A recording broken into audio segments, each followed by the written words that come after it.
odpoledne, vítám vás na setkání s Tomkem Sochackým.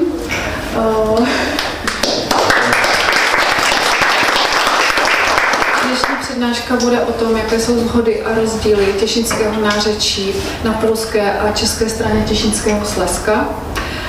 Pan Tomek Sochacký je autorem oblíbeného YouTubeového kanálu Kvar Češinska a také zakladatelem facebookové skupiny Češinsko řeč po našemu. A po našemu také píše knížky, které dneska přivezl, takže si je můžete po besedě zakoupit.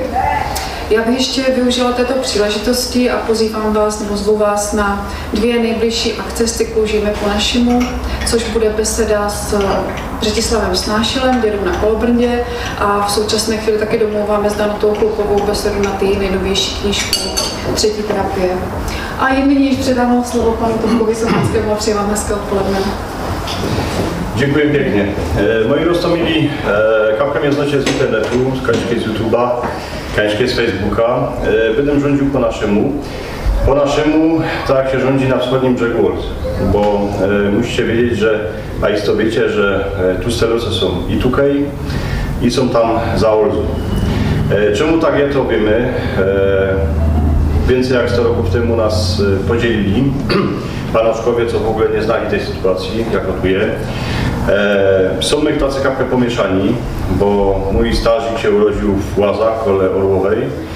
Moja prastarka miała na nazwisko Tomaszek. Także wszystko to jest kapkę tutaj wymieszane. W międzyczasie przyszli ludzie nie z Tela, przyszli ludzie cudzi, przyszli z Czech, z Morawy, z Polski. Mój ojciec też był Polok, u nas się prawiło, że tutaj Gorol, że przyszedł cudzy, że przyjechał na ziemniokach. I tutaj była też podobna sytuacja, ale roztomili furt w tej świadomości naszej, jako tutaj tu steloków, ludzi z Tela, jest to, że są my częścią cieszyńskiej ziemi i to nie ma tak, że jest za Olzi, jest polska strona. Ja to traktuję tak, że furt to jest księstwo cieszyński, kiedy było kiesi więcej jak 100 roków temu. Moja starka prawiła, że nie było lepsze jak za Franca Józefa. Jeszcze do dzisiaj są chałupy w Cieszynie, Kajwiszą Obrowski, Franca Józefa. Prawiło się też, mój strażnik zaś prawił, że nie było lepsze jak za Marii Terezy.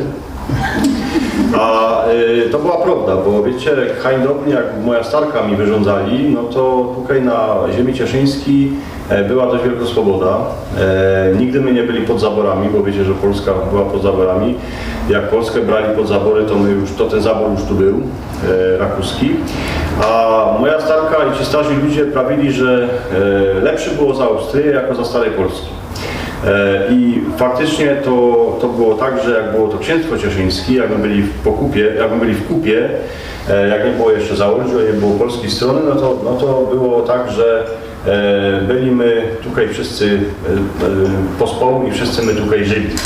Potem przyszedł ten rok nieszczęśliwy, ten 1920, zrobili tą granicę na Olzie, no i co się stało?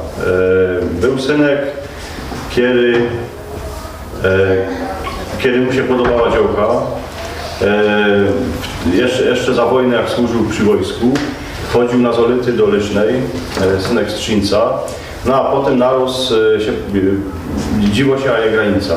Wojowcy łapują granicy, są słupki graniczne i tak dalej. No i sytuacja się ganz zmieniła. Potem za komunistów to było jeszcze gorsze. Roztomili, to tak tytułem z Kielże wie. Tak jak ja rządzę, tak rządzimy na wschodnim brzegu Olzy. Ja akurat pochodzę z takiej małej dziedziny, która się nazywa Hażlach, koło Cieszyna. I ta nasza cieszyńska rzecz, Roztomili, to nie ma monolit. Inaczej się rządzi koło Bogumina, inaczej się rządzi we Strumieniu, w Chybiu, inaczej się rządzi kole Cieszyna, jeszcze się inaczej rządzi w Jabłonkowie, inaczej się rządzi w Istebnej, we Wiśle. Także widzicie, że tutaj w tym naszym, na tej naszej małej ziemi, co dziedzina rządzi się inaczej. Nie ma to tak, że się rządzi wszędzie tak samo. I szłoby zrobić szlawikosz, jakiś elementosz z takimi zasadami, jako się może rządzić, ale ja sobie myślę, że to byśmy zrobili takie Esperanto. Teraz w Polsce powstał język śląski. Też nie wiem, jak to będzie, bo oni chcą całym tym parazolem śląskim przykryć i tą ziemię cieszyńską, no a my z profesorem Kadrupcem się temu bronimy, bo mówimy, no przecież nie może tak być, żeby jeden język śląski był tutaj i u nas. Rostomili piszę po naszemu, dziszczę po naszemu. Czemu tak jest? Wspominam sobie, że moja starka Zofia, ona jest na tych moich książkach na układce. Ona dyski, to była paniczka, która była urodzona w 1909 roku. Ona jeszcze pamięta te czasy z Austrii, jeszcze chodziła do niemieckiej szkoły. I ona, ta moja starka, oni pisali, mieli taki kajet, mieli Bleistift, a tym Bleistiftem w kajecie pisali Zofia, Pojczałach, Terezie 20 zł, a mam mi to oddać wtedy, a wtedy. Pisała też, że rano, a wieczór mam brać taki, a taki cetle. W piątek mówić do doktora. I ona to pisała po naszym. Moja starka nie znała polskiego. Umiała po niemiecku kapkę, ale polski znała słabo. Potem polskiego się dziewczyna uczyła, jak zaczęła gazety czytać, Zeitungi polskie czytać, jak radia zaczęła posłuchać, jak zaczęła posłuchać telewizora, to dziewczyna się, ta moja starka i te wszystkie moje stare ciotki uczyli po polsku. Cieszyńsko rzecz to był pierwotny język, to był ten pierwszy język, kiedy moja starka rządziła. I u mnie było podobnie. Ja choć, że rocznik 1979, to pierwszy język, kiedy żech poznał, to była cieszyńsko rzecz. U nas się doma wyrządzało po naszemu, u nas doma ja się wychował między starszymi ludźmi. Stare ciotki nas furt nawszczywiały, wychodziły, depsiły, u nas w chałupie się dwie, że nie zabierały, bo furt dość w tej chałupie był.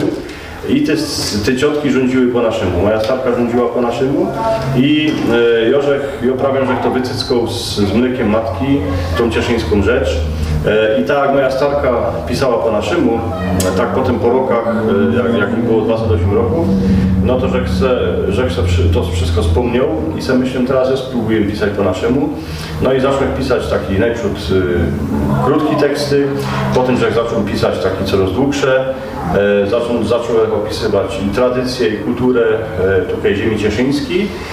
No i teraz się tego namnożyło, to teraz się tego wytworzyło, że potem, że zrektował jedną książkę, drugą, napisałem też pole wierszy, no a potem na końcu, że zrobił też Małego Księcia i Kubusia, Puchatka Kubusia Kwapa. Rostomili i ja mówię tak, pisać po naszemu nie ma ciężko. Znam ludzi, którzy pisali po naszemu fajnie. Kupa było takich ludzi i tutaj na zachodnim i na wschodnim brzegu Olzy, co pisali po naszemu, a potem to wciepali kańskie do podstola, do szuflady i tego w ogóle już świat nie uwidział. Żaden tego nie poczytał. Jodski prawie tak, jak macie chęć, to piszcie po naszemu. Jak poradzicie, to piszcie. Tam na Facebooku, na tej stronie, na tej grupie są ludzie, którzy piszą po naszemu.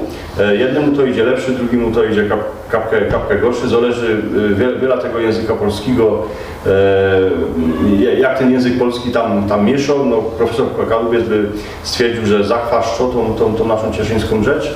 Ale też nie idzie żyć, że ty mówisz do porządku po naszemu, a ty nie mówisz do porządku po naszemu, bo mowa to jest indywidualna wiedz, każdy sobie mówi dziszcze jako poradzi, a mowa cieszyńsko, Rostomili, to była mowa, która nie była innym mówiona, bo są przykłady, baj taki Jura Gajdzica z Cisownicy, to był taki pierwszy chłop, co zaczął książki gromadzić, no to on pisał już po naszemu, ale przecież moja starka, kiedy pisała po naszemu tam w kajecie o tych cetlach i o tym, że musi iść do doktora, to też była pisarka, ona też pisała po naszemu, akurat nie napisała żadnej książki, ale ten kajet kańskiej mum i tam widać, że jakby miała więcej czasu, to by więcej pisała po naszemu.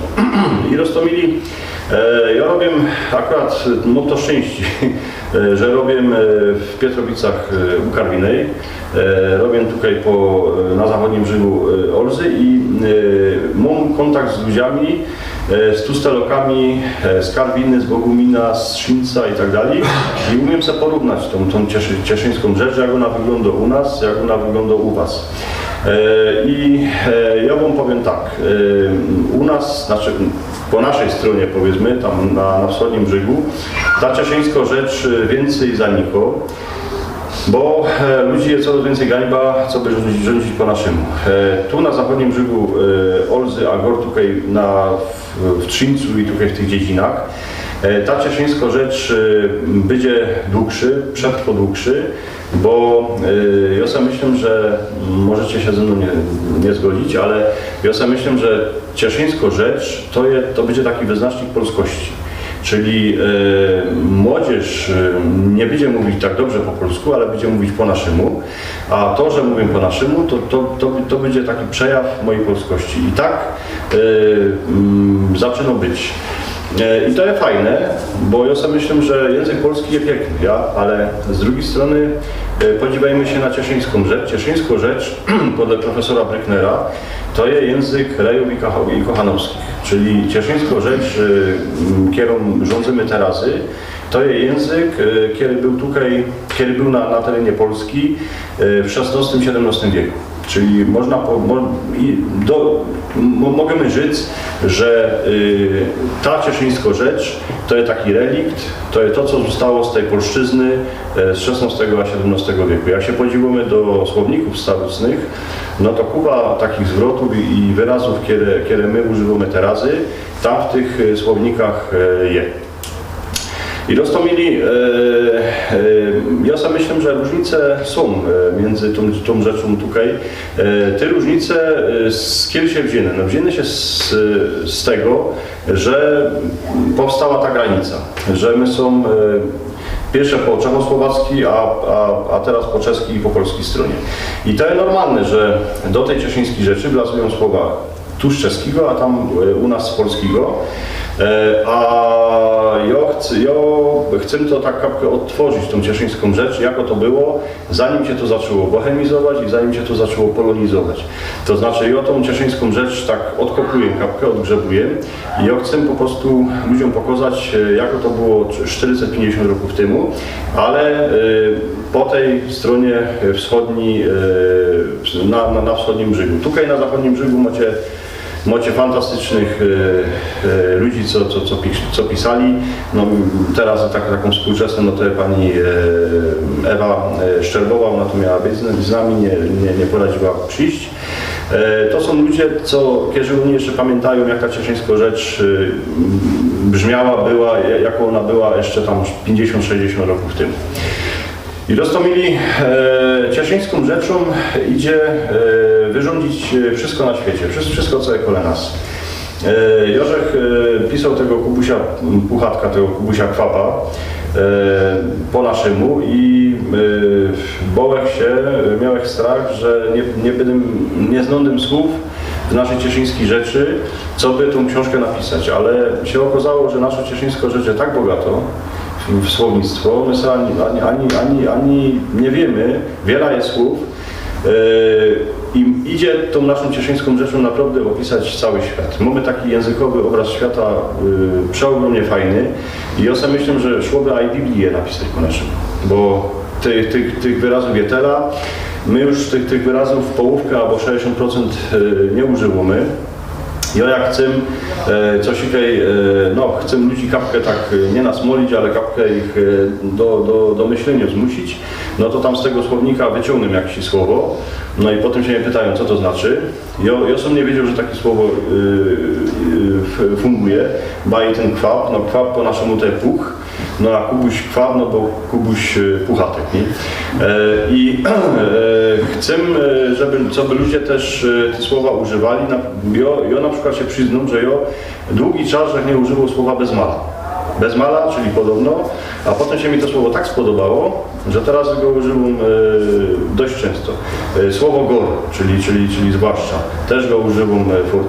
Moi dziecka, mój synek środkowy, Olek, on chyto cieszyńską rzecz. U nas jest tak, że ta moja generacja, my byli wychowani, nas rektorzy walili po uszach, jak my mówili, jak my rządzili po naszemu na przerwie w szkole. Potem po 90 roku narost to wszyscy wspomnieli, że jest cieszyńsko rzecz, że trzeba robić konkursy, że trzeba robić jakieś festiwale i tak dalej. I ten lokalny, ten nasz folklor, ta nasza kultura zaczęła zajrzeć. No teraz jest taki renesans tej cieszyńskiej rzeczy, ale czy to nie ma nie skoro robione, to nie wiem, bo dziecka się zgłaszają do konkursów. Te konkursy cieszyńskich rzeczy, one są i na jednym brzegu, i na drugim. Taki konkurs cieszyńskich rzeczy, co jest organizowany rok do roku, to jest w Domu Narodowym w Cieszynie po obu stronach Olzy. Tam przyjeżdżają młodzi ludzie i z Jabłonkowa, i z Isternej, no z obu stron. I tam jest dyski w jury. Ja tam żyję i Leszek Richter i jeszcze Jadwiga, pani Jadwiga z PZK od Skarbinej. I rzeknę wam, że ta młodzież tutaj na zachodnim brzegu ma większy poziom. To znaczy ta cieszyńska rzecz tutaj, tych góroli z Jabłonkowa czy z tych dziedzin Kolecznica, to jest rzecz taką naprawdę autentyczną i widać, że oni na każdo rządzą po naszym. Te nasze dziecka po polskiej stronie, one się tego uczą, tych tekstów. To znaczy, nie wiem, wezmą sobie mój tekst, wyklepią to, nauczą się i koniec. I o to wszystkim mówię tak, ja ich tak próbuję. Pytam się działuszki, posłuchaj działuszko, jak staro jest twoja starka? Ja?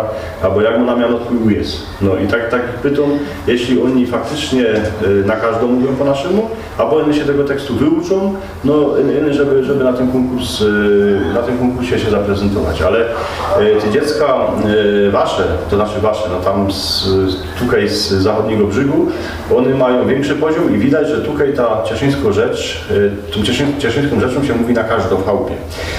U nas to już zaniko i u nas to zaniko dość fest.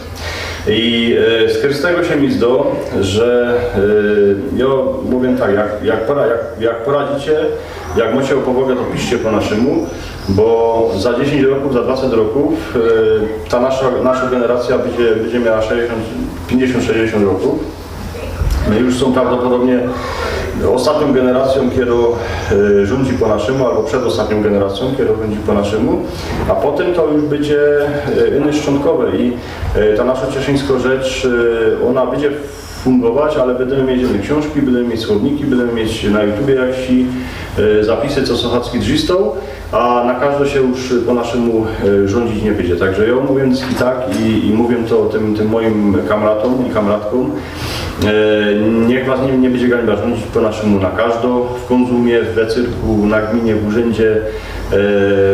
Jak idziecie coś wyrządzić, mówcie po naszemu. Ja wiele razy tak jest, że wlezę do konsumu, idę po coś po chleba, po cukier, po bajce nie idę, bo mu swoi, bo mu kury i paniczka do mnie po polsku, ja czysto, a wiem, że ona rządzi po naszemu, no to ja do niej po naszemu i ona ciepło w ten czas się przełączy, takim oknefem, że się przełączy po naszemu i już rządzi po naszemu. Także fajne to jest, o czym my mówili tutaj z panem przed piątą, że są ludzie tu starocy i to jest fajne, że oni się poradzą przełączyć, że mają taki przełącznik, taki szteker, że poradzi mówić dobrze po polsku, dobrze po czesku i dobrze po naszemu. I to jest fajne, bo to czasami idzie się na takim człowieku zmienić. Roztomili, ja o czym piszę, o czym są moje książki? Moje książki są o wszystkim. O hańdownych czasach, o tym, co było kiedyś, co było teraz. Piszę o tym, czego już nie ma, tego świata już nie ma, bo nie ma już stodoły przy starczonej chałupie, we stodole już nie ma, był dycki burdak, był dycki cep, był dycki rafiok stał, wóz przy stodole, konie się szorowało, było bierco i tak dalej. Tego już nie ma, to już możemy w skansynie kańskiej na to się podziwiać. Chociaż jeszcze, bo rzeknę, że w Gorali jeszcze Ty konie, jeszcze ty wozy, ty drabinioki jeszcze ryzykane są, ale już co rozmieni. I o ten świat opisuję, bo to jest świat, kiedy ja jeszcze pamiętam, kiedy kańczkę mi tam w głowie siedzi. I jak piszę jakiś tekst, to ja go wczepuję do internetu. I nie myślicie sobie, że to jest tak, że ja go wczepię do internetu i koniec. Tam są ludzie, którzy wachują, co by to było napisane, jak się patrzy. To znaczy Dycki, jak niższy tekst trafi do książki, to trafi na Facebooka, trafi na YouTube'a i potem ludzie tam piszą w komentarzach, że posłuchaj, ale to słowo było inaksze, to było kapkę inakszy i to są ludzie i starsi, i młodsi. No i oto potem muszę zrychtować, co by to miało ręce i nogi. No i gdzie potem taki tekst idzie do książki. I owym rzekłem tak, Jerzek tak zwany krojcok, bo krojcok na Górnym Śląsku to jest taki mieszaniec. Krojcokiem na przykład jest, jak synek z Polski się przyżenił tutaj na ziemię cieszyńską, jak sobie wziął działkę cesaroczkę, no to potem na to dziecko się prawiło na Górnym Śląsku krojcok, albo mieszaniec, albo krzyżówka. No to ja jest taką krzyżówką, bo mój ojciec był z Polski, z Rzeszowskiego i mój fotel tutaj przyjechał za robotą. Przyjechał tutaj na wojnę, poszedł na asent, potem stawiali mosty tam we Węgierskiej Górce, poznał synka, kiedy był z małych kończyc, zaczął chodzić na muzyki za moją mamą, no i za pół roku się ożenili, no i potem mieli 3 dziecek, najmłodszy był Rzechią, ale Dycki, te wartości wszystkie i ten język i tą rzecz, Jorzech brał od matki. I matka Dycki i na ziemi cieszyńskiej i w Polsce i w Czechach, Dycki była tą osobą, która dziecku przekazywała te wszystkie wartości najważniejsze, które dziecko potem używało w żywobyciu. Było tak, że starka i matka to były pierwsze osoby, które uczyły dziecko żykać, które uczyły dziecko słów rządzić po naszemu i temu rola matki, rola starki, rola starej ciotki była tak przeogromnie ważna, że to paniczki i kobiety, baby przekazywały te wartości, ale fotorowie, ojcowie, a stazicy zaś uczyli synków szorować konie, jako się mo siąść, jako się mo orać, brunować i tak dalej. Matki, starki uczyły działchy, jako się waży, jako się pierę, jako się wigluje, szkrubi i tak dalej, ale Roztomili nie byłoby tego wszystkiego, kiedy nie cieszyńsko rzecz, kiedy nie język, kiedy nie słowo. Bo ta cieszyńsko rzecz to jest taki kod, to jest taki zakodowany system językowy i to, że dzięki temu, że mamy tą cieszyńską rzecz, to poradzili my te wszystkie wartości, tradycji, kultury przekazać dalej. Poradzili my przekazać po prostu to wszystko, co było najlepszego. I nigdzie się tego nie pisało, nigdzie się nie pisało recepisów, nigdzie się nie pisało pieśniczek, nigdzie się nie pisało żadnych bojek, a to wszystko ludzie potem mieli w głowach. Jednakże przyszedł taki czas, że matki i starki już tego nie robią, już dzieckom coraz mniej przekazują te tradycyjne wartości, ale pokiel to robiły, no to te wszystkie słowa, co my używali, to był ten kod, który był przekazywany z jednej generacji na drugą. I Roztomili, ja sobie myślę, że cieszyńsko rzecz jest na papierze, ale może być też i w internecie, no bo mam ten kanał YouTube, tam możecie się podziwiać na moją gębę, ale jak się nie chcecie dziwiać na moją gębę, to możecie tego posłuchać, kańczykej, w kuchni albo przy robocie. Tam wszystko, co Żech napisał, to Żech wyrządził, to znaczy tam idzie posłuchać tego wszystkiego, co jest napisane. A czemu to nagrywam? No nagrywam to z tego, że jedna rektorka mi prawiła, że chciałaby szkolnika, dziecko posłać na konkurs cieszyńskich rzeczy. Inny, że nie wie, jako się to czytać, bo wiecie, z pisaniem, a z czytaniem tych tekstów to też jest kapkę kurowodu, to on też za chwilę rzeknę. I dziecka nie potrafią, nie poradzą, bo ta starsza generacja, jeszcze tutaj po waszej stronie, no to mamy to H i nie mecha, nie? To jeszcze idzie odróżnić. To moja starka i mój starzyk to jeszcze poradzili, to jeszcze szło usłyszeć, ale ja już tego nie poradzę, tak żyć. Ale idzie o to, że te dziecka, jak czytają mój tekst, no to one to tak poradzą jakoś naciągnąć, przekręcić, nie poradzą powiedzieć kuń, nie poradzą powiedzieć mogę, jakoś to tak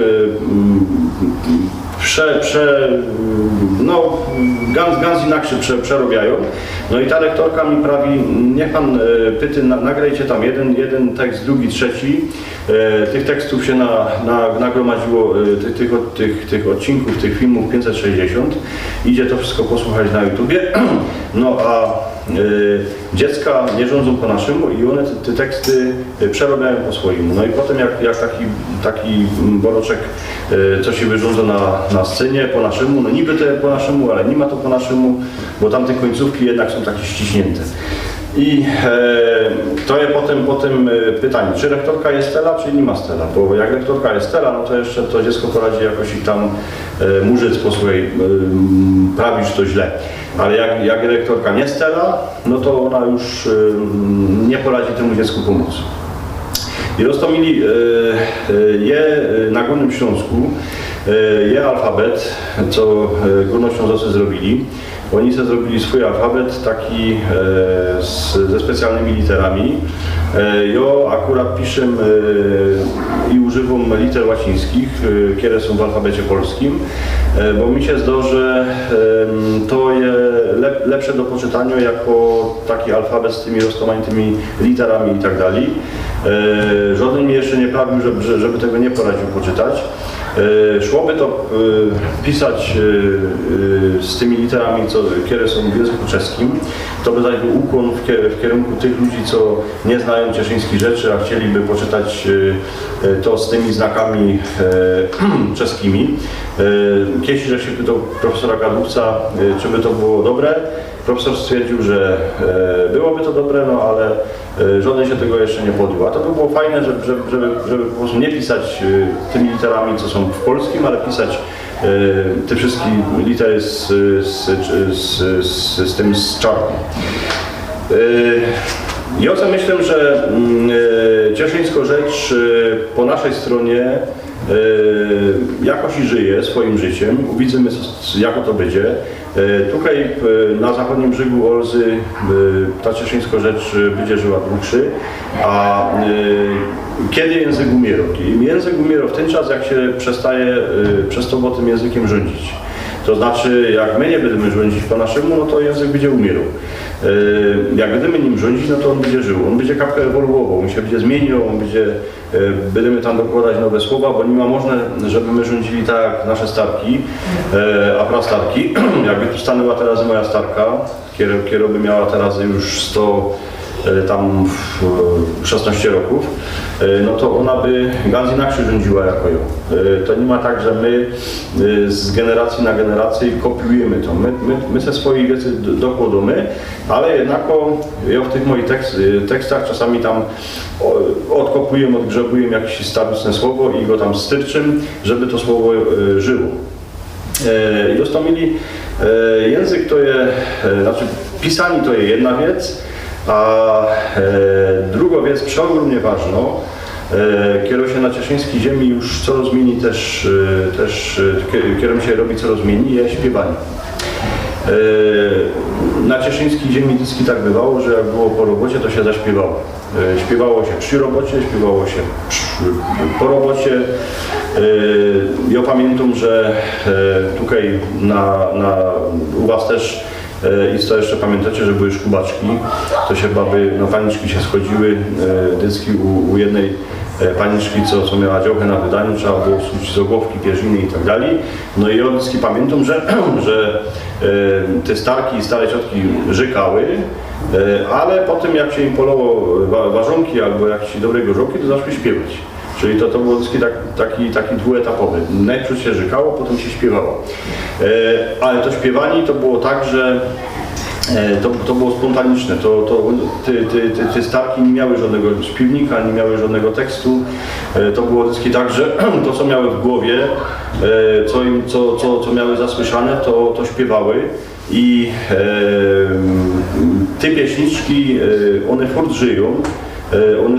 One są w furtkach zapisane. Furty zespoły nasze, powiedzmy folklorystyczne, w cudzysłowie, ich śpiewają, ale kiedyś pieśniczka i ten prawdziwy folklor to było ganz coś innego niż my teraz ten folklor definiujemy.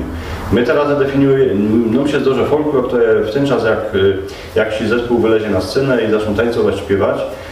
Prawdziwy folklor to było coś, co dzisiaj też jest. Prawdziwy folklor to jest w ten czas, jak się chłopi zędą w gospodzie przy piwie i się znają. Jonek, Franek, Zynek i tak dalej, Heniek. I oni się znają i oni swobodnie przekazują treści. To jest folklor. A to, co my widzimy jak się zespoły, czy to, co tam jest na konkursach cieszyńskich rzeczy, to już jest folkloryzm. To już z folklorem nie ma nic bardzo wspólnego. I taki folklor, jak je po naszemu, i taki folklor, jak jeszcze se paniczki zaśpiewają, jak się zędą kręczki na tych szkubaczkach, bo jeszcze szkubaczki są do dzisiaj, to w ten czas ten folklor żyje i ten język żyje.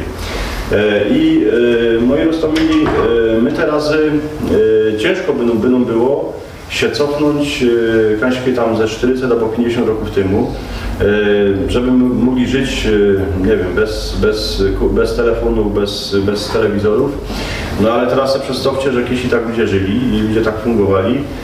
Ludzie tego nie mieli, musieli sobie jakoś te wieczory wypełnić. No i co robili? No albo czytali, albo śpiewali, albo coś i robili. W zimie było najgorszy, bo w zimie trzeba było robić, było wartko ćma. Tuż się robiło łuskaczki, łuskało się fazole, robiło się też kubaczki. Baby się schodziły po chałupach, klebeciły, bo taki był żywot, bo ludzie sobie musieli ten czas czymś wypełnić. Teraz sobie wypełniamy czas czym? No, dziwimy się do telefonu, dziwimy się do telewizorów, nie poradzimy się zejść pospołu. I to jest przeogromnie źle, bo tak jakby się tutaj zeszli, ja nie chcę robić monologu, bo potem chciałbym z wami kapkę też podyskutować, ale fajnie jest, on przeogromnie rod się zejść ku ludziom, z ludźmi powyrządzać, bez komórek, bez żadnych tam tych pośredników, bo inny żywy kontakt pomiędzy ludźmi będzie wartościowy i tak jak nasze starki i nasi starzicy nie potrzebowali telefonów, żeby jeden ku drugiemu iść. Moja stara ciotka Malka, oni bywali za lasem, na deski szli tam miedzą, kuną, ona nigdy nie dzwoniła. Ty poszła jeżdżać w chałupie, jeżdżać doma albo co. Przyszli, byli, dostali kawę, albo zorkową kawę, albo kawę taką z cykoryi, inkę, u nas się na to prawiło, dostała kąsek buchty, gorzałki my jej nie dawali, bo się potem bulała i ciotka posiedzieli na wszywie i byli radzi, poszli do chałupy, przeogromnie byli obraźliwi, nie śmiało się im nic życ. Bo ona potem się zwykła i poszła do chałupy. Za 2 niedziele nie przyszła, potem na 3. niedzielę jednak przyszli, bo nie mieli co robić w chałupie, ale tak ludzie jakieś się fungowali. Ja też jako młody synek, ja nie musiał dzwonić do kamrata, ty posłuchaj, jeżdżać doma, nie wiem, idziemy w balon grać. Było tak, że wziąłem balon na koło, do Taszki, zajechałem do Kamrata, Kamrat był doma, zajechaliśmy do następnego Kamrata, a teraz to ludzie dzwonią, dorządzają się na audiencję jak do papieża i tak to wygląda. Ja do Kamrata chcę iść se z nim piwo wypić, to ja muszę do niego dzwonić po swojej kazie wie, muszę się z nim dorządzić tydzień do przodku, żeby se z nim piwo wypić. No a kiedyś to było tak, że to było tak, że się przyszło się i dobre. Moja mama też do kuzynki chodziła, do ciotki i też nigdy my nie dzwonili do ciotki. Ciotka, my wiedzieli, że ciotka poodbyło i oto około 6-7 już siedzi kańczkie w kuchyni, już pod blachą przykłodą, jest też, przyjechaliśmy, podrzistaliśmy, jechaliśmy do chałupy. I roztomili je tak, że to żywobycie kiesi, no ludzie mieli kiesi kupa roboty, ale to żywobycie kiesi z tego, że było taki ciężki, że była taka pilowa, to też ci ludzie byli, ja sobie myślę, bardziej ku sobie. Prawi się, że ciężkie czasy robią wartościowych ludzi. My żyjemy w dobrych czasach, bo mamy wszystko. Musimy sobie tego włożyć i mam nadzieję, że ta generacja najmłodsza, co żyje teraz w tych dobrych czasach, że to będą dobrzy ludzie, wartościowi, ale to też zależy od nas, jakie te wartości im będziemy przekazywać. Roztomili żeby tak nie było ganz poważnie, ale my tu wszyscy nie są obuci, bo bym wam powiedział coś takiego, bo sranda musi być, choćby starkę wieszali, ale nie są my wszyscy obuci. Nie wiem, czy to ma wierzyć. Mam taką historię. Myślę, że to nie będzie nic takiego szpatnego. Posłuchajcie, żeby tak rozluźnić kapkę atmosferę, to bym rzekł taką pogodkę. Był taki Junek, bywał w Trzyńcu, albo tutaj w dziedzinie koło Trzyńca. No i było mu 20 roków, no i jako taki synek miałby się ożenić. No i zaczął do stażika, ku stażikowi, na stażikowi już było przez 80. No i stażik mu prawi, co chcesz synku po mnie? Bo on prawi, wiesz co, stażyku jemu 20 roków, miałby się już ożenić i nie wiem, czy się ożenić, czy iść do wojska, na asent. A stażyk mu prawi, wiesz co, ja ci rzeknę tak, już kieruję się wiosnę, żyję na tym świecie, jak się ożenić, to ja po tobie. Idź raczej do wojska. Idź na ten asent. No to już dobre. Że tak, posłuchaj mnie teraz dobrze. Jak się ożenić, to ja po tobie. Jak pójdziesz do wojska na asent, to masz dyski dwie cesty, dwie możliwości. Albo cię dają do kuchyni, będziesz chrobał ziemnioki, albo pójdziesz na front strzelać. Jak pójdziesz do kuchyni, to je po tobie.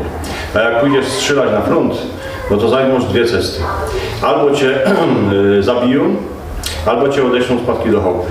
Jak cię odeślą spadki do chałupy, to je po tobie. Ale jak cię zabiją, to cię pochowią albo pod Brzimem, albo pod Jedlą. Jak cię pochowią pod Jedlą, to je po tobie. A jak cię pochowią pod Brzimem, to możesz zaś dwie cesty.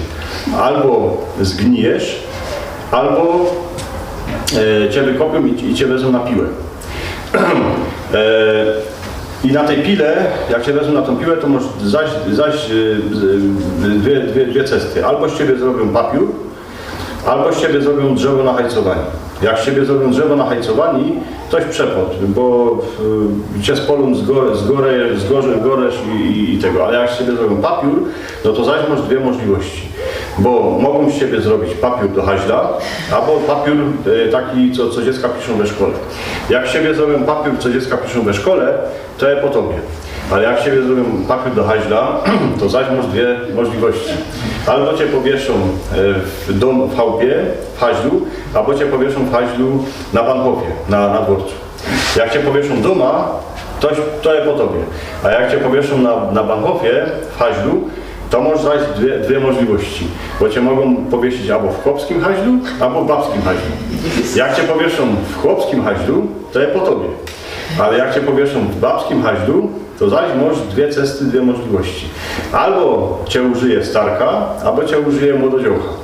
Jak cię użyje starka, to je po tobie. A jak cię użyje młododziołcha, to zaś masz dwie cesty. Bo albo ta młododziołcha cię użyje z przodku, albo ze zadku. Jak cię użyje ze zadku, to je po tobie. A jak cię użyje z przodku, to tak jakbyś się użyje. Także widzicie, że idzie też żyć coś srandownego, idzie żyć coś o cierpieniu, o śmierci, bo wiecie, żywot to nie ma inny sranda, choć moja starka prawiła, że sranda musi być, choćby fazol kosztował 100 grejcarów, bo jeśli złotych ani koron nie było, były grejcary aboryńskie. Moja starka do końca prawili grejcary. Nigdy nie prawiła pieniądz, nigdy nie prawiła złoty. Benedycki miała geldtaszkę, albo szlajtofle, a w tej szlajtofli miała albo grejcary aboryński. I roztomili, jak jeszcze o tych pieśniczkach kapkę rzeknę. Pieśniczka na cieszyńskiej ziemi, ja to też czasami pośpiewam. Tam jak mu taką kamratkę Urkę, co mam kierowniczką Małokończan, roztomili pieśniczki były gor o miłość, o tym jak synek przyjął dziołsze, jak dziołcha przyjęła synkowi. I to jakbyście tak się podziwali na te pieśniczki, na te teksty tych pieśniczek, to w całych Czechach, na Morawach, w Polsce i u nas na cieszyńskiej ziemi i na Śląsku, to 80% pieśniczek jest o tym, jak synek przyjął dziołsze, dziołcha miała rada synka, potem synek ją nie chciał, ona wionek wciekła do wody i tak dalej, ale te pieśniczki to była jedna z niewielu rozrywek, co ludzie sobie mogli po robocie czy przy robocie zaśpiewać i mieli kapkę radości. I roztomili, ja sobie myślę, że z mojej strony by to było pomalutku wszystko. Znaczy, ja bym chciał teraz, jakbyście mieli jakieś pytania do mnie, ewentualnie co byście chcieli jeszcze wiedzieć, co ewentualnie byście chcieli tutaj się mnie spytać, czy macie jakieś swoje historie, co tam, nie wiem, starki wyrządzały, starzicy, czy się wam coś wspomniało, to możemy teraz tak podrzystać bardziej luźno. Ja widzę, że to pan Tomanek Ale nie wiesz, się na mnie dziwo. Ja się dziwą, bo posłuchał, dobrze pan mówi, że jako... To znaczy, wiecie co, ludzie się mnie dziwią, bo ja miję 45 roku. I podle tej generacji, tej starszej młodzieży, powiedzmy, bo ja nie chcę mówić tam seniorów, no to że nie jeszcze gówniusz. No ale przez to, że tak rządzę po naszemu, to moja baba mi sprawi, że ty rządzisz po naszemu jak moja starka. I że się taki uczysany jak moja starka, bo ja tą rod wyrządzę po naszemu, rod tą cieszyńską rzecz kultywuję, promuję kapkę też.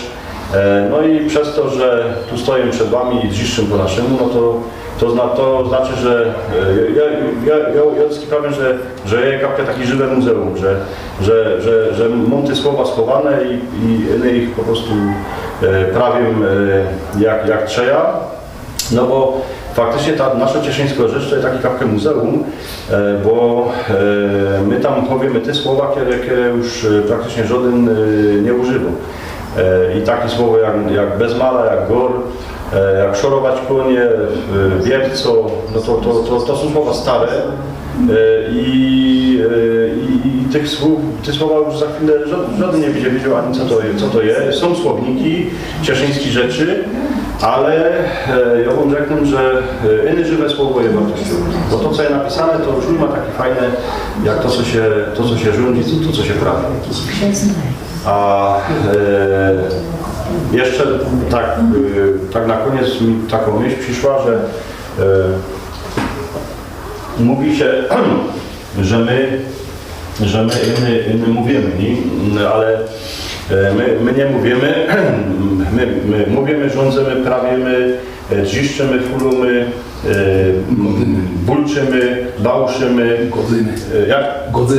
godzimy, gwarzymy, ale nie godujemy.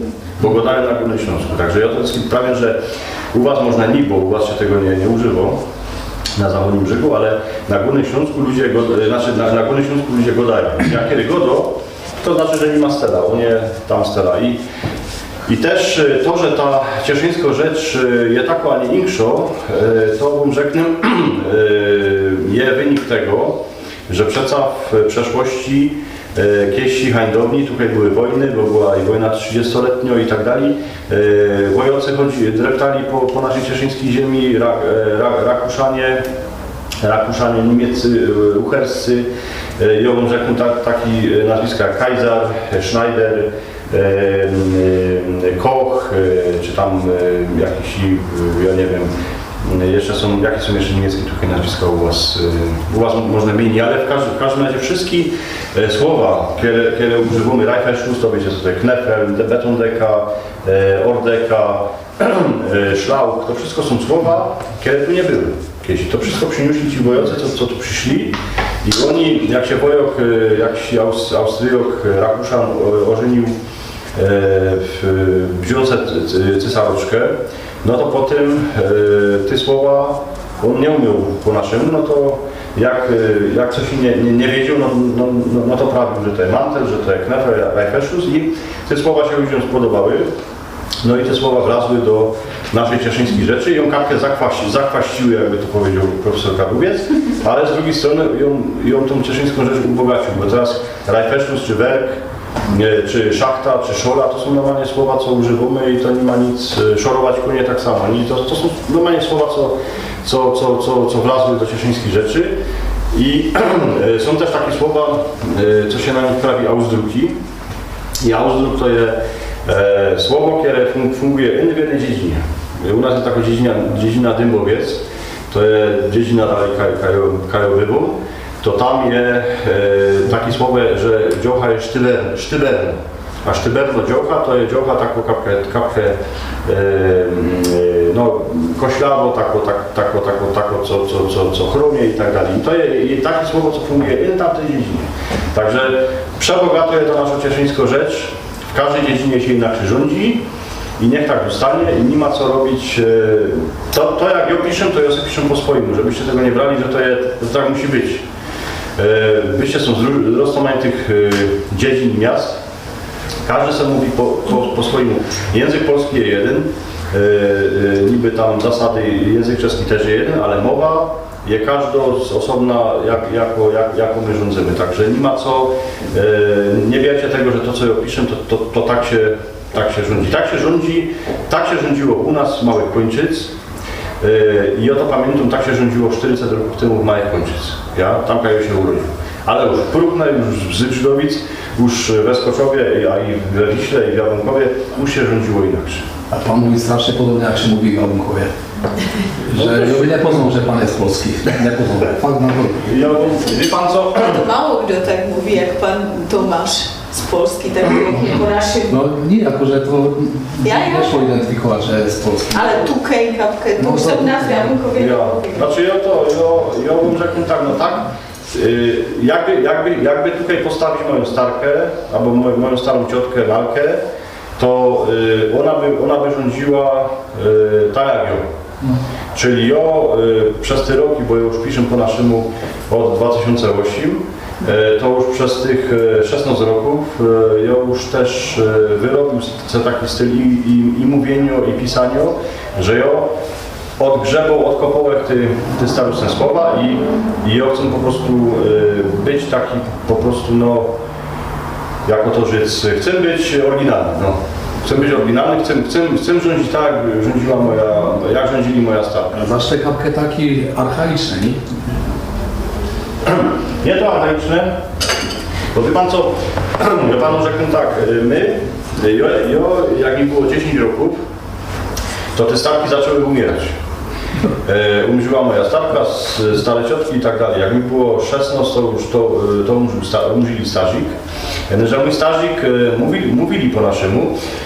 Widzicie, jakby teraz kiedyś się mówiło wy starko, wy ciotko. A unika też. No, onikani, wykani. A działka była ono? Ono, no. Ja, to we Wiśle tak Bukowcy, no. I ja może rzekłem, że jak się prawiło starce wystarko, no to my mieli starkę w Zocy. to my mieli przeogromny respekt, szacunek do nich. I ja wam rzeknę, że jako się kiedyś rządziło, to mało kto wie, bo jakby ja w ten czas miał dyktafon, jakby nagrał te wszystkie starki, starzyków, te stare ciotki, tych starych ludzi, bo ja się wychował między starymi ludziami, bo tak, że na początku nasza chopa była odewrzyta, bierze się furt, otwierałyby odewrzyte do korząt. I jakby wtedy w ten czas miał dyktafon, to ja bym poradził napisać książek z 10. Jedną za drugą, bo teraz było tych wszystkich, tego wyrządzania, teraz było tych pogodek, że ja to teraz muszę pomału z pamięci kańskiej odgrzebować. Są jeszcze tacy starsi ludzie. Mam taką jeszcze ciotkę, kuzynkę maminy kuzynkę, no to ona ma 83 roki. No to przeogromnie rok do niej jeżdżę, bo ona jeszcze no w tej encyklopedii ona furt jeszcze jak ma zapisane jak w komputerze w głowie te wszystkie pogodki, ale już takich ludzi jest coraz mniej. I my teraz chcemy zrobić tam u nas w Eskoczowie i ja myślę, że będzie też ogłoszenie tutaj na zachodni brzeg.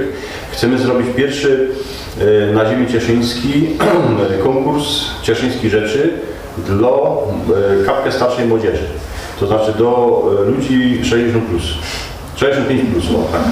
Także nie do dziecek, ale żeby się zgłosiły no, ciotki, starki i tak dalej, żeby też wylazły na scenę i żeby podrzucić stałe po naszym.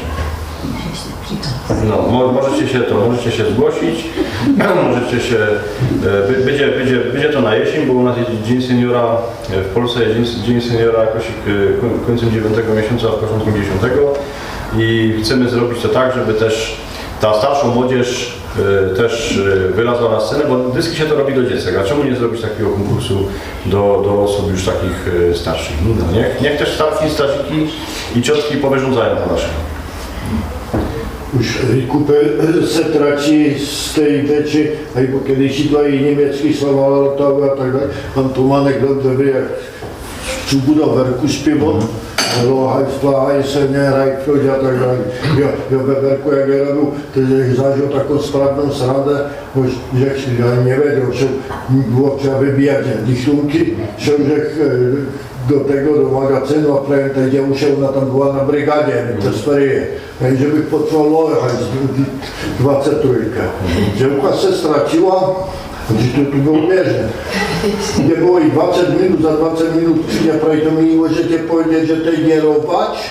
Já jsem musel si spýtať majstra, ale dobře, ještě mi to řekl, neví, že se nemůžu vidět robač. Ale ještě mi řekl, že nevíte, co to je, potom tou kozou, bo to je to koncek vidět. No macie recht. Na szachcie było tak samo. Mój fotel był Polak, on tam na Górnym Śląsku, oni też tam kupa używali niemieckich słów, bo i szola no, ale tam tego było kupa, szol, szachta, kładziwo, ja nie wiem, bor maszyna, to wszystko było z niemieckiego, coś to, no, kupa i tak było, że ci majstrzy czy we werku, czy na szachtach to byli Rakuszanie, to byli Niemcy, no po niemiecku wyrządzali, szwandrosili, no i ci majstrzy to te słowa, bo oni po naszemu, ani po polsku, ani po czesku nie poradzili żyć, no to oni te słowa nazywali ten wercajk po swojemu. I ja wiem, że od mojej kamratki, co z nim robię, ona ma rodzinę w Darkowie. Jej fotel się nazywał Alfred Przeczek. Pyryzycy, no, ma polskie nazwisko, no to on też, jak czasami przyjdzie na przyczepę na kawę, to on też, jak się wspominał ze szachty, to on, jak był wercaj, to on żadnej wiedzy nie nazwał po czesku, ani po polsku, ani po naszemu. Wszystko miało niemiecki nazw. Taky můj zážitek, tak strany, jak byl po té bratě, jakože s mojou podbudy pierwszy raz do Německa. No a tož chápka mě tam v Norimberku pobudili a já věděl, že se potřebuji dostat ku Bahnhof a za Bahnhofem, že na autobusy ten přistánek a tam, že už nás vezmu. A teraz jsme nevěděli, jak potkali tam jakousi teďenka, což si člověk věděl slově, protože vytešit Bahnhof. A ona na mě Iban člověk, potom mi tramvajky a také člověk věděl. Tak rozmyslel ten si, to je Cuban. Člověk se vzpomněl na Cubu a Bahnhof. No, že ona nás poslali, dali, i potem moji praví, vidíš, jak běž po našem a i v Německu se domů. No, bo řeknu, no Bahnhof to niby się prawiło, ale ja nie znam niczego słowa no był Bahnhof, no ale faktycznie, że Zug Bahnhof, czy tam autobus Bahnhof i tak dalej. No. Jeszcze tu z czeskiej strony, a tutaj było Bahnhof za nas, tak my byli, no Bahnhof przeszło ku Cugu. No, Jako, ku Cugu, a Cug jeździł na glajzach. jeśli mówię, mnie jako przekłapuje, że pan mówi jako fotel, jako że o tatowi fotel. My mówili o tatowi fotel jako między synkami, a to tak handliwie.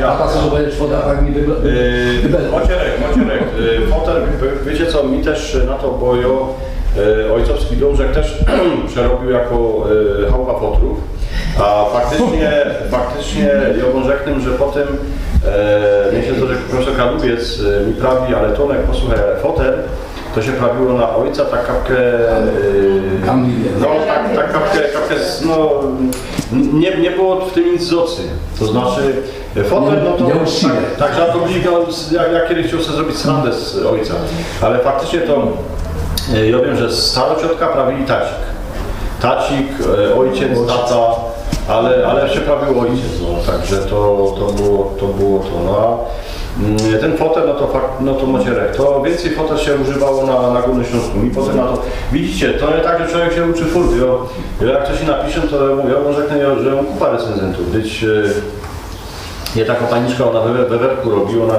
ona była w wczesnym Cieszynie, nazywa się Beata Rojkowa. Ona mówi po polsku i po czesku i po naszemu, no to ona mi tam furt pisze. Pani Szczerbowa, ta Jewka Czynczanka też tam mi napisze jakiś komentarz jak to, a mówi u nas w Piosku to się zaś inaczej robiło i tak dalej. Też miała tutaj dzisiaj z nami. I kupa takich ludzi, co mi napiszą, posłuchaj, ale i te taki hamulec do mnie, że ja potem sam muszę porozmyśleć, czy to dobrze napisał. Także to nie ma tak, że napiszę i hura, i to idzie do świata. Ja ciepię to na Facebooka, ludzie to czytają, a każdy tam się może wypowiedzieć. Ty posłuchaj, podziwiaj się na to, jeśli to jest dobre, bo mi takie słowo mi nie pasuje. Mogę się spytać, Panie, że nie umie Pan coś wymówić, że na to się nagrywa tam do tej nauczycielki, żeby wiedziała, jak dzieci to nauczyć, żeby to wymawiały, a że Pan sam już to nie umie... Nie, ja to mówił, ja to prawił jakieś tak, słowo, jakieś... Nie, ja to prawił tak, że jak jest tekst, jak jest coś napisane po naszemu, to dziecko, to lektorka dyskryktuje dziecko do konkursu, ja? No i potem jak i te dziecka, one nie poradzą, na przykład moja kamratka Łuka Wierzgłęka była kańskiej śpiewać, bo oni jeżdżą śpiewać, była kańskiej w Polsce i tam żaden nie poradził powiedzieć kuń, jako koń. Mówili koń albo kuń, ale kuń, jako ukreskowane, żaden nie poradził i dziecka z tym mają problem. Bo to jest opochylone, wiadomo, przechodzi w U, a dziecka z tym mają problem. Mają problem na przykład, nie mówią w ziemi, ale w zimi, nie poradzą tego tak. Ja mówię dziecki, czytajcie tak, jak to jest napisane. Taki test dziecki, jak dość mówi, że umie po naszemu, tak jak powie na pierwszą dobrą ostrewka z powyłamowanymi szczeblami. Tak, słyszę. Jeszcze raz? Ostrewka z powyłamowanymi szczeblami. Wolstewka z powyłamowanymi szczeblami. Dobra. Albo wolstewka bez szczebli. Połamowanymi nogami. Jak jste říkal dost o tom, že chcete, jakže rád mluvíte, nebo že na badatelích, aby mluvili po našemu, rád vyřizujete věci na úřadech a tohle. Já se teda omlouvám za svoji češtinu, ale jako patřím tady taky myslím. Ale rozumíte mě? Já z 90% právě na to chci tohle, jako rozumím, jako něco se domyslím, něco nerozumím, co bylo ve stodole, tak to tak půlka věcí mě levím, jako tady, jo. Ale když někdo začne mluvit po našemu a já mluvím česky, já jsem se tady přistěhovala, ale jako do 6 let jsme tady bydleli, jezdila jsem tady, dělala jsem tady všechny ty tetičky, babičky, jo, všecko tohle, takže jako rozumím. Ale vždycky mě zaráží to, když já mluvím česky na někoho, kdo mluví po našemu, tak on prostě úplně znejistí a snaží se mluvit česky. A to vypadá tak, jako je to takový To vypadá tak, v mém případě, já taky pracuji v České republice, taky se můžu snažit česky, ale je slyšet, že jako ten přízvuk polský a je slyšet, že nejsem Čech, nejsem zdejší. Já jsem si říkala, že půjdu tomu jako naproti a že se naučím aspoň trošku po našemu, jo, aby ti, jako lidi, co mě znají, tak mluví po našemu, já na ně česky a v pohodě, jo. A tak jsem si říkala, naučím se po našemu, i tady zapadnu. Teda já si to nenaučím jako tohle, ale budu se snažit, tak. Ale to... No, je to těžké, není se to naučit. Já jsem Moravanka, no, z Kroměříže, takže jsem se si přistěhovala a poradím vám jednu jedinou věc. Já rozumím skoro všechno po našemu a vždycky tomu člověku, který spustí po našemu, řeknu, mluvte po našemu, já vám rozumím, ale já se to v životě nenaučím a než bych ten jazyk kazila, na to mluvit česky, no, vždyť mi se A když mě to nebaví, tak já umí slova, mluvte po našemu, já vám rozumím. Jednoduše je naučit, teda jako já zase to vidím tak, se naučit polsky. Jako tady můžu. To se nenaučíte. Ale jo, tak jako kurzy jsou, jako už mám domluvený, jo, že budu chodit, ale nenaučím se po našemu. Ale vždycky będzie słyszeć ten přízvuk. No bude, tak jasně. Jo, jak jadę do Brna, bo ja robię jako obchodnie techniczny zastępcę. Jak jadę do Brna, no tak oni słyszą od razu, że nie dość, że nie ma tu stelok ze Zaolzio, to że nie ma ani obszar Czeskiej Republiki, że je jakiś egzotyk. No, także, ja się starzę mówić po czesku, ale nigdy, ale widzicie, ja się nauczył mówię po czesku jako mówię, ale ja się nauczył po czesku mówić przez to, że słyszę, że mówił, robiłem gaz kontrolu w Suchej, tam jest tam że inny tam się po czesku mówiło, a najlepszy się języka uczy ze słuchu. Jako to po našemu moc neslyším tady. Že to po našemu jako málo kdo s tím jako tak mluví. Mało, bo ludzie gańba, ludzie się wstydzą i tu jest taka sytuacja, też komuniści zrobili też swoi, bo ja jak kończył tą szkołę, ja kończył szkołę, zaczynał szkołę w 88, no to rektorki zakazywały mówić po naszemu. My musieli po polsku mówić, czysto tak zwanym czystym językiem polskim. To byli to same. A ja może tak, po polsku czysto to może mówi profesor Miodek, profesor Bralczyk, to są ci profesorowie, co tam a my mówimy językiem ogólnym, to znaczy każdy z nas ma swoją rzecz, swoją mowę. Niby wszyscy wyrządzone po polsku, ale ja mówię inaczej, tam Warszawiak mówi inaczej i tak dalej. Ja to pojechał do Brna, bo że tam musiał wyrządzić jedną rzecz, to w Brnie, tam oni po czesku nie mówią, tam w Brnie oni też mają jak no, a zajechałem do Walmezu, a tam w Walmezie do Zaszowę, ja, do Walmezu, a tam chłop taki młody mi mówi tak, że u nas we Walmezu my mówimy najbardziej spisownie czeski. I mówi, jak pojedziecie do Pragi, jak pojedziecie na Wysoczynę, to tam wszystko są narzecza. My tu na Walasku jako jedyni mówimy spisownie po czesku. Może Pani no proszę, no. Mnie tak początek stycznia osłowiła jakoś pani Dlowa Ewa, europoseł, czy by nie zrobił przekład też na tą Mówiła mi książkę. pani Ewa. Też na tą książkę, ja.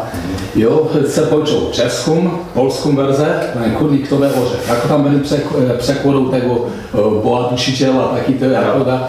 Ale to šlo by to všecko.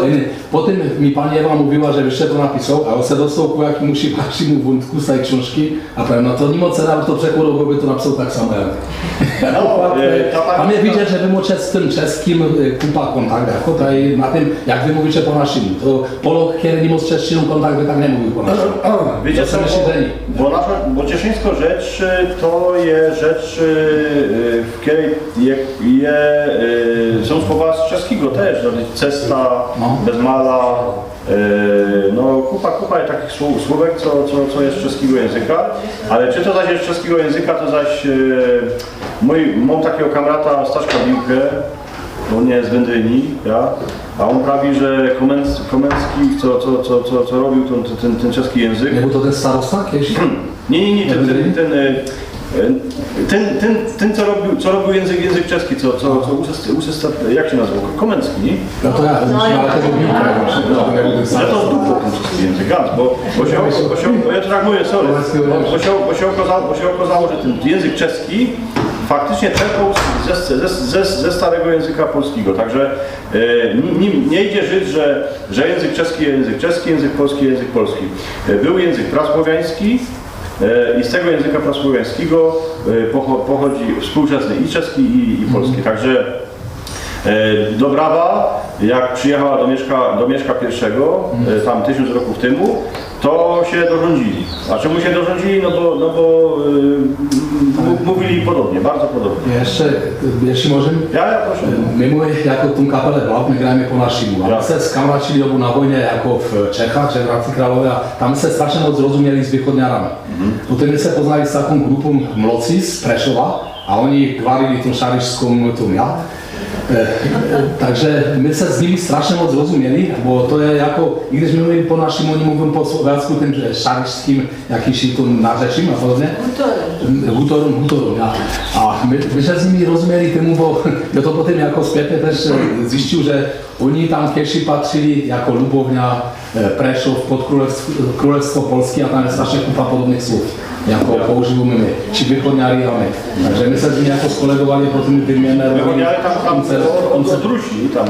Nie, tam východňári to jsou Prešov, už aj Košičany sú tež východňári, ale ten Lubovňanský hrad a tam nahoře. No to bol pán Tomášek Rodne, bo jak Spišsko-šarišské nářečí. Protože ešte bol Spišsko-šarišské nářečí. Tam je Janosik był. No, Janosik bol Brava. Košice a tam ešte Mám taky ještě jeden krótki příběh, jako kolega byl v Coloradu v Americe a přišel tam do hospody a tam ševeli ganz cudzinci, co jich vůbec nezou, ja? Oni měli kolem 25 rokov, tak jako, ja? A oni mluvili po našemu a ten jako Joe Píš tam pierwszy dozad. Jsem se jako skryště jsou, že vy jako po našemu a to.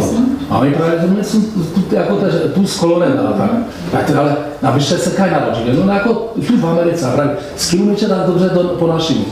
A oni právě jezdili každým rokem do Starky, do Nitku na ferie. A pak je on šostřenice ještě to v Gulíně a ona bylo celé od dětství bylo v Gulíně a ona mluví po našemu, ona tu tež jezdila na ferie a i to nás skorší vždycky, jak tam přijali nebo ona tu a ona mluví tak, jak byla rodaška. A potom on kolegov, co jenom chodili do Polsávovky, odstěhovali se každý do Kroměříža nebo co a zapomněli po našemu, nevím. Ja? To je prostě náš olůžak strašně. Ja, może jak tym tak, że była taka grupa, na nich się prawi Tołtowie, a to była taka grupa Wiśloków, Wiślan, z Wiseł, ludzi, a oni chodzili robić do Chorwacji, do Jugosławii, no tam to było przed 200 roków temu. No a oni tam szli do roboty, potem przyszli, zeszli, jak nie było roboty na gruncie, to chodzili tam coś kopać na szachty. No a okazało się, że potem tam zostali, no i do dzisiaj tam jest grupa Tołtów w tej Bośni, czy chyba i Hercegowinie i oni fort po Wiślańsku rządzą. Mają nazwiska Wiślański i fort po Wiślańsku rządzą, a oni mają obryczki po Wiślańskim, także to jest po tym kwestia tego, jako kto, w jakiej grupie my są. Jak my są w grupie, co się asymiluje, no to ta rzecz zanikła. A tak na przykład ci w tym Colorado, no to oni jak jeździli do Starki, no to Starka ich tam potem maserowała dać po naszemu i musieli dać po naszemu. Bo to jeszcze taki zajímavý poznatek, že po našemu a podobně se mluví, dejme tomu od Sprajska, od Hlučina, ja?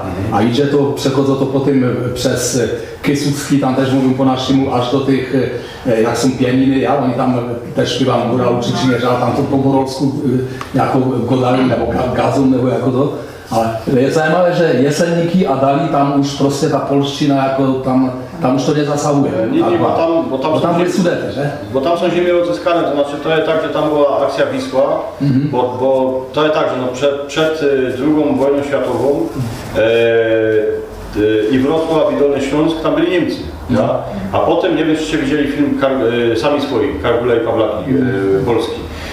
To jest historia, no i potem jak Polska te ziemię odzyskała, ja, po Odrę, tak potem wszystkich tych z wychodu, jako ze wschodu, tych Polaków tam przemieścili, to była taka akcja migracyjna i ci, co mieszkają w Nysie, tam na Dolnym Śląsku, w Kotlinie Kłodzkiej, to są Polacy, co oni mieszkali kiedyś na wschodzie.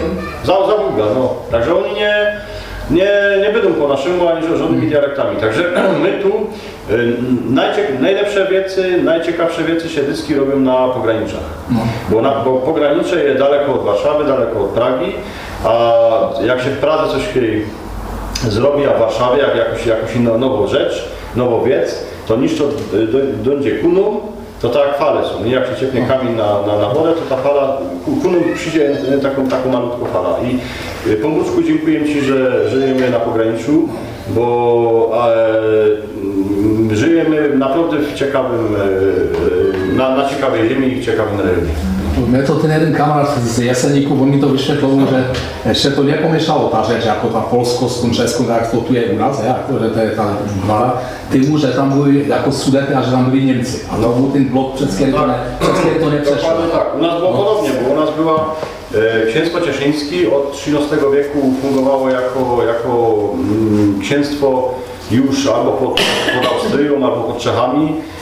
Adycki my mieli, między nami a Polską był Górny Śląsk, a między Czechami a nami była Morawa, nie? Bo tutaj normalnie była Morawa i tymu była taka enklawa językowa i tymu ta nasza rzecz się tak zachowała. Się prawi, że to ta nasza cieszyńska rzecz, że to jest język staropolski, no, taki szczątkowy. Także ja Wam dziękuję, bo już my chyba przeholowali godzinę, nie? Nadstawione. Oczy nadrobione. No, także to ogólnie na to Jesenicko, proto neumím po našemu, no. Ale tutaj paniczka jak tego, to uczcie się po naszemu, idzie się tego nauczyć.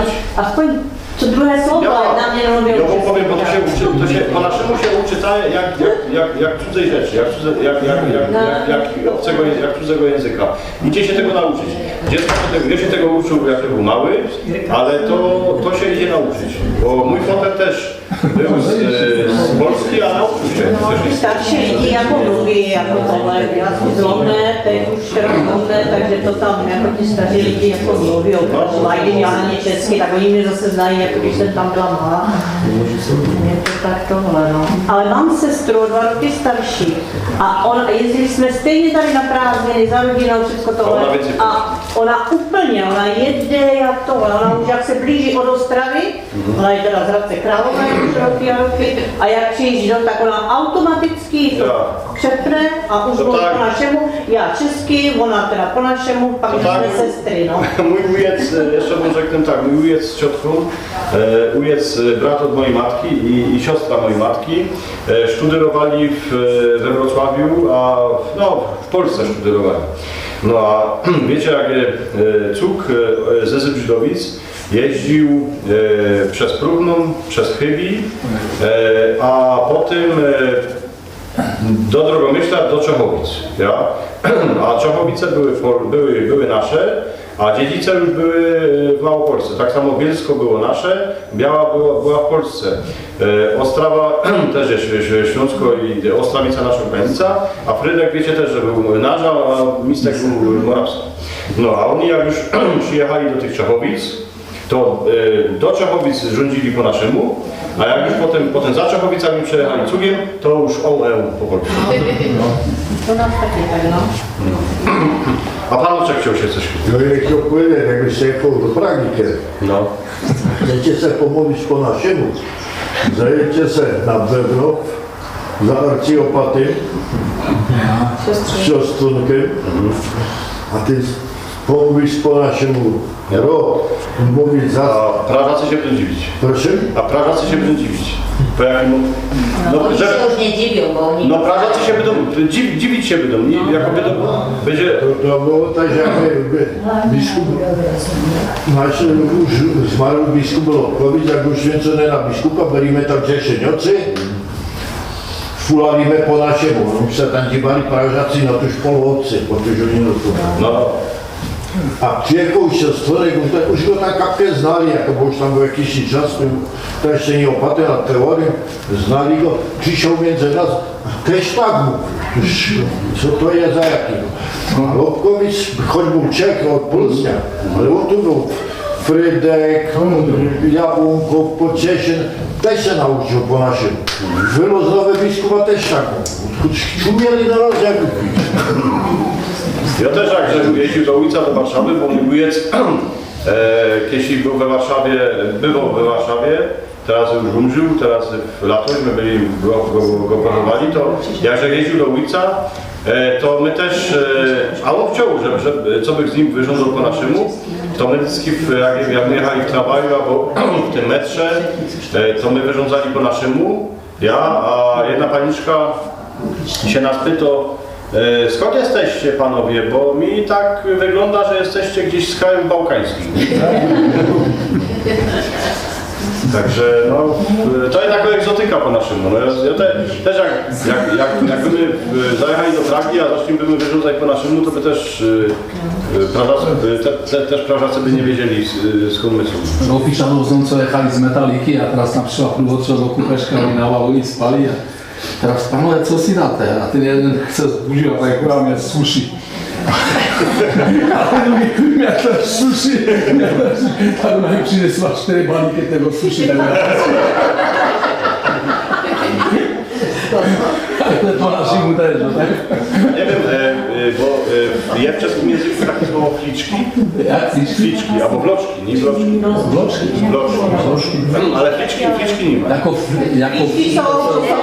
wloczki, jako wloczki? Nie, fliczki. Jako płatki owsiane. Myślę, że hafenfloki też, nie? No, to same? Nie, bo mój sąsiad pojechał tutaj, bo kiedyś było tak, że trzeba było mieć zaproszenie, żeby na pozwankę, żeby jechać tutaj na brzeg.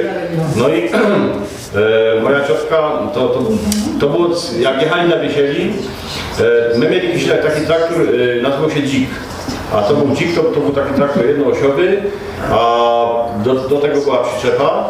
No to bo mój starzyk się urodził w Łazach, wszystkie te ciotki, większość się urodziły tutaj jeszcze na zachodnim brzegu, także te wszystkie moi stare ciotki, siostry od starzyka, one się pobytowały tutaj do Pietrowic, do Ostrawy, także ja tu mam kańskiej rodziny Kuba, ja?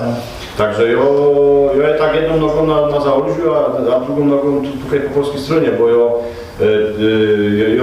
mam tą świadomość, że ta moja prastarka to była Anna Tomaszkowa, no i że ja to mam kapkę czeskich krwi, może i mogę. No ale była taka sytuacja, że my jeździli tam tutaj do Priora, bo u nas nie było nic, u nas były Nyzymscy, a ocet. W magazynach, tuście mieli tego jednak więcej. No i mój sąsiad, on nie znał czeskiego ani kapki, zachciało się mój stać. No i dziwo i widzi, a pisze pojszczownia, nie? No. I sobie myślał, że pojszczownia, że to tamka się ludzie, kaj się pojszczyło. No i zaszedł tam i kledał, mówi, potrzebuje się wyjść z tego, no ale pani się mówi, ale tam nie pojszczownia. Tego by było.